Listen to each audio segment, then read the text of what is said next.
I'm Michelle Fields for Next Generation TV, and I'm joined today by Senator Vitter of Louisiana, who has been calling attention to a cell phone government program called LifeLine, which some are saying is being abused. Thank you so much for joining me, Thanks, Senator. Michelle. Thanks for the invite. So what exactly is this program and who's paying for it? Well, if you pay a phone bill, landline, cell phone, anything, if you actually pay a bill, you're paying for it. And what it does is give free government cell phones to welfare recipients. So if you qualify for really any welfare type program, you can get a free government cell phone to boot.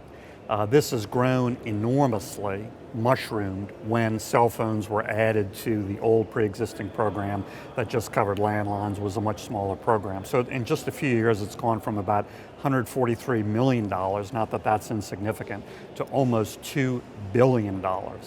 I have two big problems with it. Number one, I think it's the entitlement mentality gone haywire. And secondly, this program is clearly rife with fraud and abuse. And the reason is these companies who are benefiting get $2.75 per phone, and they're handing out these phones like candy on street corners as a result.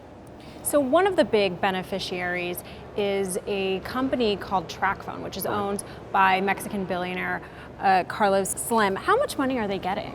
And well, how have they responded to these allegations? They're the single biggest recipient, corporate welfare king, if you will, under this program. So they're getting hundreds of millions of dollars. I don't know if it amounts to $1 billion, it's several $100 million. Of course, they're staunchly defending the program for the simple reason is they're the direct beneficiary.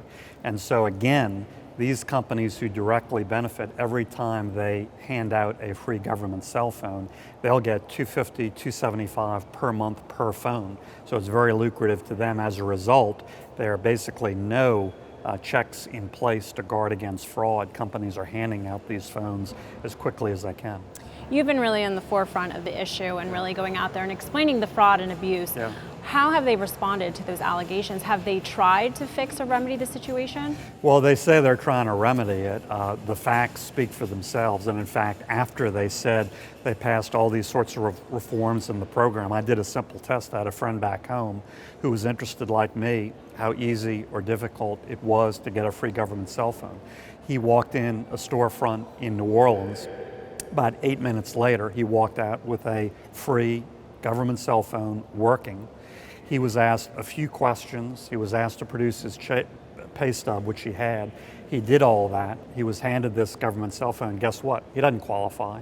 After he walked out, he looked up the criteria. He's not within the criteria. He does not qualify, so he returned the phone. But that's how simple it is to walk out with a free government cell phone. And what are you all doing in Congress to try to combat this and raise awareness about this issue? Well, I'm working with many others, including Claire McCaskill, a Democrat senator from Missouri, to end the program. Look, I think it's pretty simple and straightforward, and we don't need to just play around the edges. We need to end the program, which is just rife with fraud and abuse. Okay, well, thank you so much. Thanks, I appreciate Michelle, very much. it. For Next Generation TV, I'm Michelle Fields. Thanks for watching.